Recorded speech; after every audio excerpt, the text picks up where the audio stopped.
Saya ingin sampaikan terima kasih kepada Pak Dino Patijalal yang telah menginisiasi sebuah forum di mana percakapan tentang masalah-masalah global dan tentang peran Indonesia di dunia global dan penciptaan Jakarta. Ini menginspirasi anak-anak muda dari mana-mana dan berbagai belahan Indonesia datang di sini untuk berpartisipasi.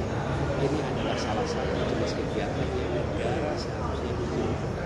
Kenapa? Karena ini memperluas cakrawala tentang bagaimana bisa berperan di dunia dan bagaimana dunia persatuan kita yang saling menguntungkan. Jadi saya berterima kasih sekali dan ke depan pemerintah harus mendukung kegiatan seperti ini lebih banyak lagi. Kami ingin anak-anak Indonesia menjadi anak-anak yang kompetensinya global dengan akar budaya, akar nilai Indonesia, pemahaman tentang dunia yang baik, tapi juga pemahaman yang solid tentang rakyat, tentang bangsa Indonesia. Forum-forum seperti ini membukakan cakrawala. Jadi yang saya sangat sukai dengan acara ini, bayangkan anak-anak muda dari mana-mana bertemu dengan duta-duta besar dari seluruh negara di sini.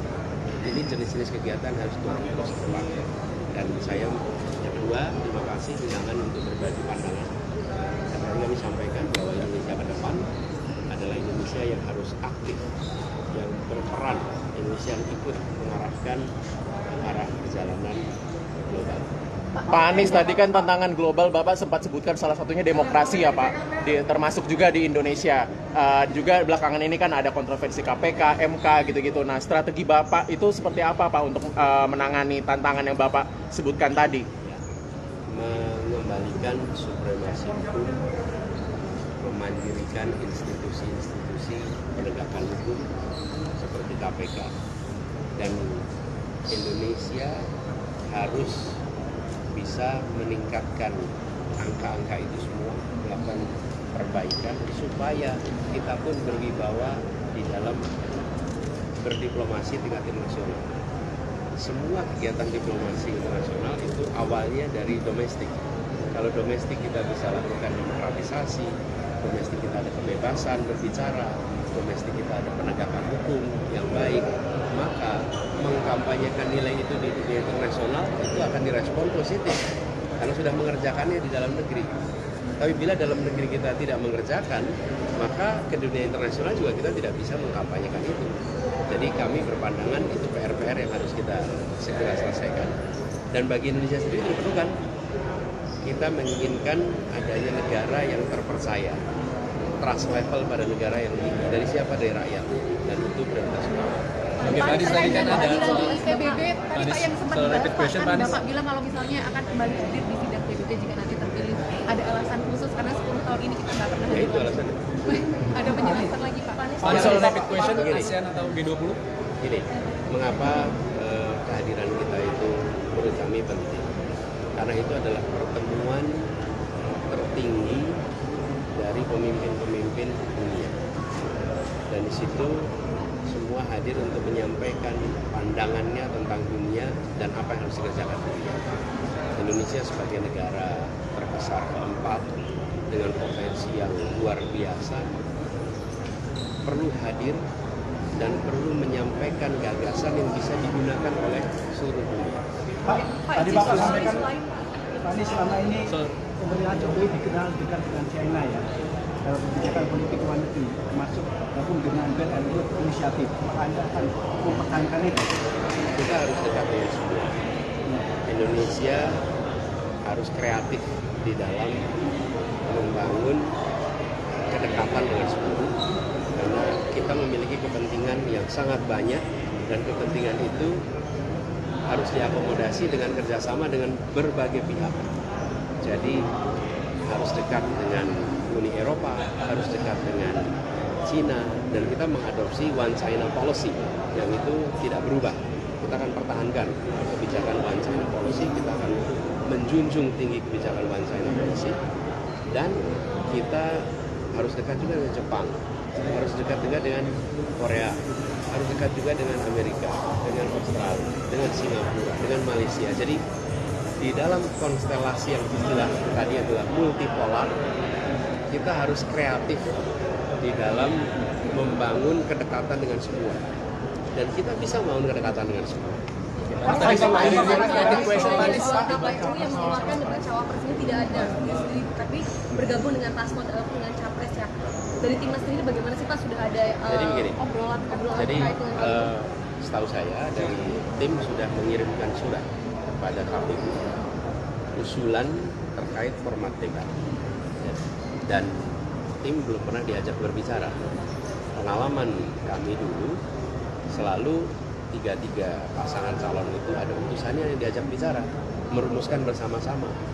Karena itu kita terkejut, belum berbicara bersama tapi sudah ditetapkan.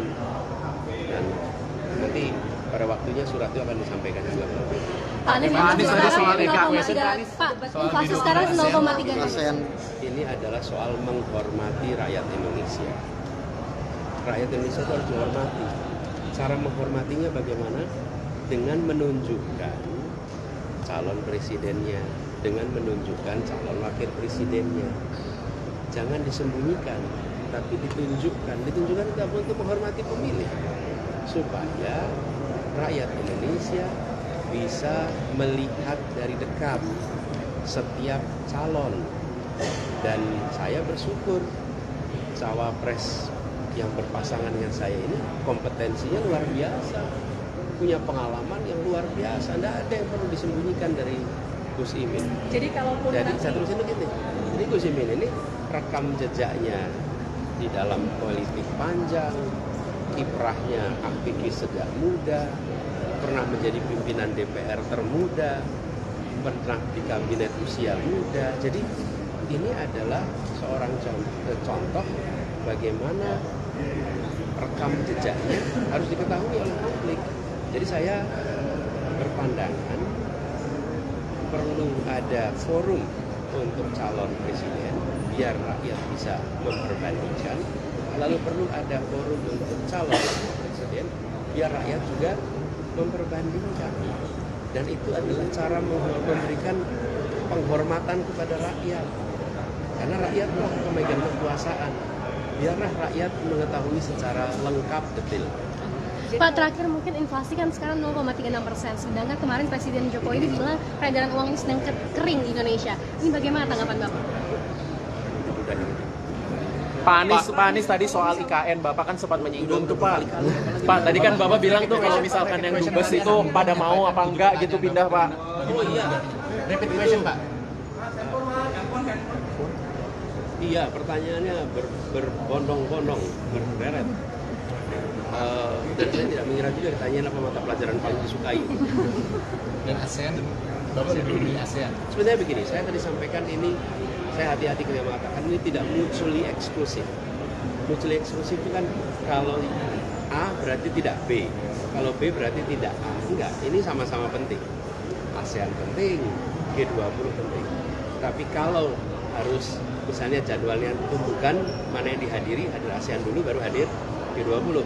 Kira-kira gitu. Tapi secara urusan dua-duanya penting. Karena itu kepala negara kita selalu hadir ASEAN Summit, selalu hadir selalu hadir juga kalau G20. Dari 7 pertanyaan itu artinya yang dibutuhkan anak muda seperti itu Pak, menurut Bapak dari pertanyaan. Maksudnya 7 pertanyaan itu apakah itu mewakili aspirasi dari anak muda atau bagaimana? saya tidak tahu wakil apa tidak, tapi yang jelas mewakili saya. Saya tidak membayangkan dikasih pertanyaan kalau boleh makan malam dengan seorang tokoh. Saya sampai tanya ini boleh bebas betul? Dan saya jawab itu kemudian 3 nama itu. Karena 3 nama itu yang menjadi inspirasi bagaimana mereka memberikan fondasi moral, fondasi nilai yang menjadi pegangan umat manusia.